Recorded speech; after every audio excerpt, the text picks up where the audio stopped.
కలిగించిన ట్రాన్స్జెండర్ దిలీప్ పూరవ్ దీపు హత్య కేసులో రాష్ట్రం నలుగురు ట్రాన్స్జెండర్లు అనకాపల్లి వచ్చారు. దిలీప్ హత్య కేసు నిందితుడు బండి దుర్గాప్రసాద్ ను కఠినంగా శిక్షించాలని డిమాండ్ చేశారు. దుర్గాప్రసాద్ ను కఠినంగా శిక్షించాలని డిమాండ్ చేస్తూ అనకాపల్లి డీఎస్పీ కార్యాలయం వెళ్లారు. అక్కడి నుంచి అనకాపల్లి నెహ్రూ చౌక్ జంక్షన్ వరకు ర్యాలీగా వెళ్లి మానవహారం నిర్వహించారు. సమాజంలో చులకనగా చూడబడుతున్న ట్రాన్స్జెండర్లకు రక్షణ కల్పించేందుకు ప్రభుత్వం ప్రత్యేక చట్టం తయారు చేసి జీవో ఇవ్వాలని కోరారు. దీపును హత్య చేసిన బన్నీని ఎన్కౌంటర్ చేయాలని డిమాండ్ చేశారు. ప్రకాశం జిల్లా ఒంగోలు నుంచి మేము వచ్చాము. 23 జిల్లాలు 24 జిల్లాల నాయకులు ట్రాన్స్జెండర్ వ్యక్తులు ప్రతి ఒక్కరు కూడా ఇక్కడికి చేరుకోవడం జరిగింది. అనకాపల్లికి ఏదైతే మన సోమవారం హత్య చేసి ముక్కలు ముక్కలుగా నరికి అనేక ఏరియాల్లో పడేసినటువంటి దీపు భాగాల్ని సేకరించి మాకు నిన్న తెలియపరచడం జరిగింది. తెలుసుకున్న వెంటనే రాష్ట్రంలో ఉన్న ట్రాన్స్జెండర్స్ అందరూ కూడా రాష్ట్రంలో ట్రాన్స్జెండర్స్ పైన అనేకమైనటువంటి అఘాయిత్యాలు, హత్యలు, రౌడీజాలు అన్ని జరుగుతున్నాయి. మరి అటువంటి తరుణంలో అందరం కూడా ఇక్కడికి ఏర్పాటు అయ్యి దీపుకి న్యాయం చేయాలి. దీపుకి న్యాయం ఎలా చేయాలి? ఒక వ్యక్తి అంత కర్కశంగా ప్రేమించిన వ్యక్తిని ముక్కలు ముక్కలుగా నరకాల్సిన కారణం ఏంటి? ఆ కారణం తెలియపరచాలి. ఈ రోజు ఒక ట్రాన్స్జెండర్ వ్యక్తి రోడ్డు మీద భిక్షాటన చేసుకుంటూ 1000 రూపాయలు 2000 రూపాయలు ఆ పూటకు అడుక్కున్న తర్వాత వాళ్ళు తినే తిండిని ఇంకొక రూపాయి దాచిపెట్టుకుని వాళ్ళు దుర్భరమైన జీవితం గడుపుతుంటే ఈ దుర్భరమైన జీవితంలో కూడా ఇంత కర్కశంగా చంపి వాళ్ళు పొందిన పైశాచిక ఆనందం ఏంటనేది మేము కోరుకుంటున్నాం. ఇంకొక విషయం ఏంటంటే రాష్ట్ర ప్రభుత్వము ఇప్పుడిప్పుడే ఏర్పడ్డా కూడా ట్రాన్స్జెండర్ వ్యక్తుల మీద ప్రత్యేకమైన శ్రద్ధ చూపిస్తూ మాకు ప్రత్యేకమైన చట్టాలను తీసుకురావాలి.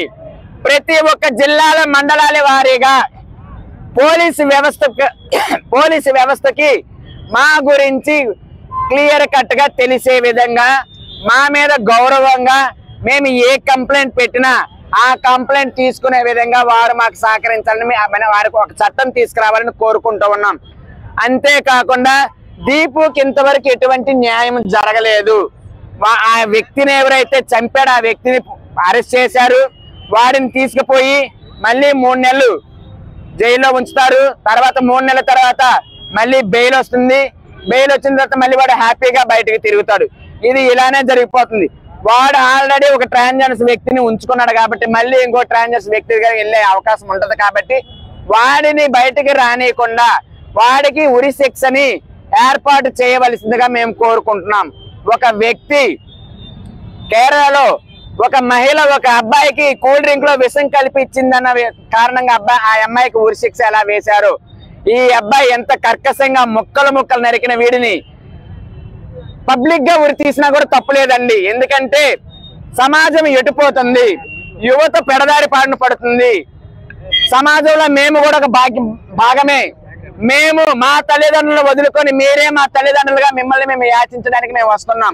మాకు వేరే పని చేసుకోవడానికి సోర్సెస్ ఏమీ లేవు. అంతగా మీరంతా కూడా మీరు పని చేసుకోవచ్చు కదా అని మమ్మల్ని మీరు అడిగేవారైతే గవర్నమెంట్ మీరు ఒక మాట అడగండి. ట్రాన్స్జెండర్ వ్యక్తులకు కూడా ఒక 2-3% రిజర్వేషన్ కల్పించండి. వారు కూడా అనేక రంగాల్లో ముందుకు వస్తారనేది. మేమందరం కూడా చదువుకున్న వాళ్ళమే. నేను డిగ్రీ చదువుకున్నాను.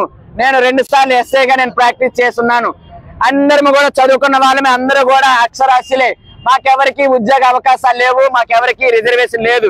మేమందరం భిక్షాటన మీదే గడుపుతున్నాం. మా తల్లిదండ్రులు వచ్చిన తర్వాత ఇటువంటి సంఘటనలు జరిగిన తర్వాత మాకందరికి కూడా భయం వేస్తుంది. అందుకని అనకాపల్లిలో ఉండే పోలీసు వారు కానివ్వండి, మీడియా మిత్రులు కానివ్వండి, ప్రజలు కానివ్వండి, అందరూ కూడా మాకు సహకరించి మాకు తగిన న్యాయం చేయవలసిన మీకు అందరికీ జోలి పట్టి మేము ప్రాధేయపడుతున్నాము. మా ఆశీస్సులు మా ఆశీర్వాదాలే మీరు తీసుకుంటారు. కానీ మా బిడ్డల్ని మీరు చంపడం న్యాయం కాదు. మా బిడ్డలు చంపిన వారికి ఉరి శిక్ష పడే విధంగా మీరందరూ కూడా మాకు సహకరిస్తారని మిమ్మల్ని అందరినీ ప్రాధేయపడి ట్రాన్స్జెండర్ ప్రొటెక్షన్ సెల్ లో విజయవాడ కృష్ణా జిల్లా నుంచి వచ్చాము. ఈ రోజున ఇక్కడ మేమందరం కూడా సమావేశం అయ్యి శాంతియుతంగా ర్యాలీ చేస్తూ ఒక మానవహారాన్ని నిర్వహించడానికి ఒక కారణం, ఈ రోజున అనకాపల్లిలో ఒక మా ట్రాన్స్ మహిళని అతి క్రూరంగా కిరాతకంగా ఒక వ్యక్తి ముక్కలుగా చేసి చంపడం జరిగింది. దాని గురించి న్యాయం చేయడానికి, పోరాటం చేయడానికి ఈ రోజున మేమందరం కూడా విచ్చేయడం జరిగింది. దీనికి ముందుగా గౌరవనీయులైనటువంటి రాష్ట్ర ముఖ్యమంత్రి గారు చంద్రబాబు నాయుడు గారు చొరవతో కేసులో ఉన్న ముద్దాయిని వారు బయటకు తీసుకురావడం జరిగింది. అలాగే ప్రభుత్వం తరపు నుంచి ఆ ట్రాన్స్జెండర్ కుటుంబానికి ఎంతో కొంత పరిహారాన్ని వాళ్ళు బ్రతకడం కోసం ఇవ్వవలసిందిగా కోరుకుంటున్నా. అలాగే ఎవరైతే ముద్దాయి ఉన్నాడో అతన్ని అతి కఠినంగా శిక్షించి భవిష్యత్తులో ఇటువంటి సమస్య పునరావృతం కాకుండా చర్యలు తీసుకోవాల్సిందిగా కోరుతున్నాం. ఈ రోజున ఆంధ్రప్రదేశ్ లో ఉన్నటువంటి అన్ని జిల్లాల నుంచి రాష్ట్ర నాయకులందరూ, మా ప్రతినిధులు, ట్రాన్స్జెండర్ ప్రతినిధులందరూ ఇక్కడికి వచ్చి ఈ కార్యక్రమంలో పాల్గొన్నాము. ఈ రోజున ఈ సమస్యకి ఇక్కడ పరిష్కారం జరగకపోతే ప్రతి జిల్లా నుంచి కూడా ఉన్నటువంటి ట్రాన్స్జెండర్ల అందరం కూడా కలెక్టరేట్ పరిధిలో, కలెక్టరేట్ లో మేము రిక్వెజేషన్ లెటర్ ఇవ్వడానికి నిర్ణయించుకున్నాం. ఈ రోజున 500 మందితో మొదలైనటువంటి మా పోరాటం రేపొద్దున 5,000 వరకు మేమంతా కూడా దాన్ని తీవ్రతరం చేసి గౌరవనీయులైనటువంటి ముఖ్యమంత్రి చంద్రబాబు నాయుడు గారు దృష్టికి తీసుకెళ్లాలని చెప్పి మరీ మేము కోరుకుంటున్నాము. కాబట్టి సమాజంలో మాకు మా పరిరక్షణ కోసం మాకు ఒక కొత్త చట్టం తీసుకురావాలి, ఒక జీవో అనేది మా కోసం